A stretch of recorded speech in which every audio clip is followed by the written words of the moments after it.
La fête est terminée. Il n'y aura pas eu de 30 juin congolais ni au Rwanda ni au Burundi. La plus petite république d'Afrique et le royaume le plus exigu du monde sont entrés dans l'indépendance sans histoire. Pourtant, les Rwandais et les Barundis ont pris le chemin le plus difficile qui soit, le chemin de la liberté. Cela, le chanteur aveugle de Gitarama Rwanda, qui chante les bienfaits de l'indépendance et les mérites du président Kayibanda, ne le sait pas.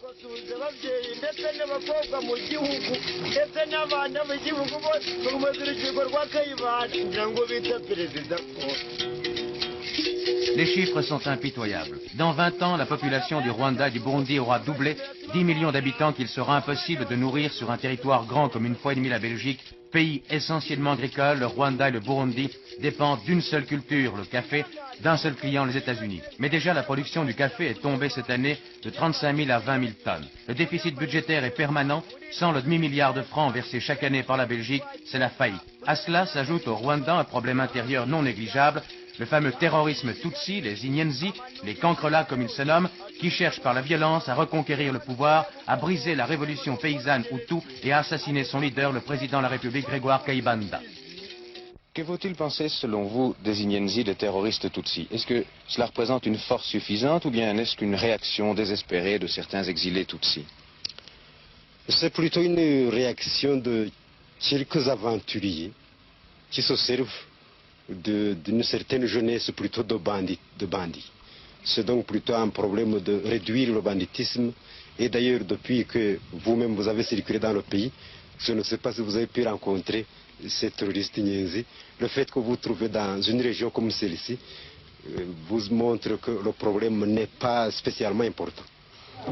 Mais le lendemain même de cette interview, les terroristes Tutsis venus du Congo, de Goma, pénétraient en masse dans le nord du Rwanda, à Rwengeri, où les villageois armés allaient les décimer un à un après une chasse à l'homme impitoyable et cruelle. La garde nationale rwandaise, cette jeune armée formée il y a 1 an et demi, encadrée par quelques Européens, allait recevoir son baptême du feu. C'était la plus sérieuse attaque Inyenzi depuis cette révolution Hutu qui avait chassé de leur pays 100 000 Tutsis, réfugiés au Congo, en Ouganda, au Tanganyika et même au Burundi. Ils étaient près d'une centaine, jeunes, décidés à marcher sur Kigali, la capitale, et à assassiner le président Kayibanda.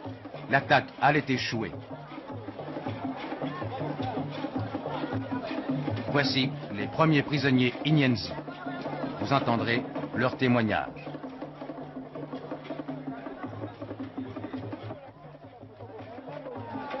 Est-ce qu'il y a un plan d'assassinat des personnalités du gouvernement?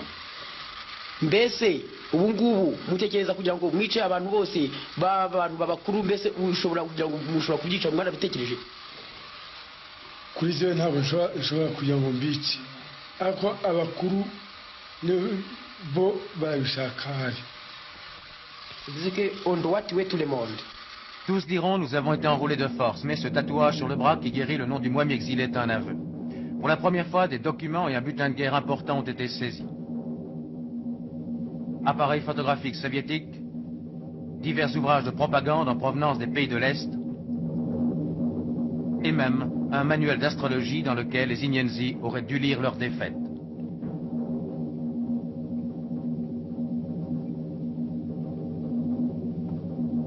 De l'argent aussi, des livres égyptiennes, le Caire manifeste souvent, semble-t-il, sa présence en Afrique noire. Aide financière soviétique, 2 kopecks.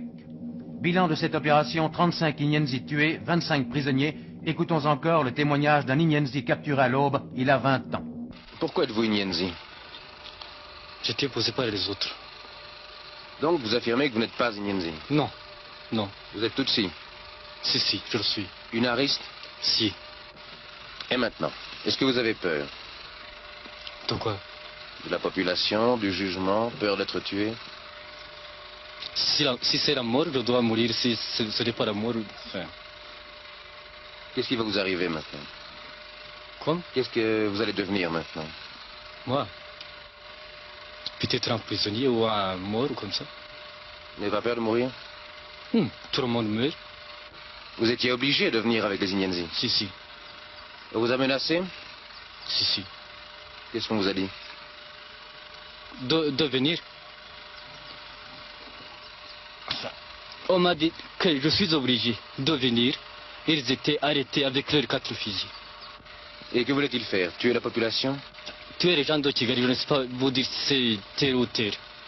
Ils voulaient tuer des gens? Si, Des Européens aussi? aussi.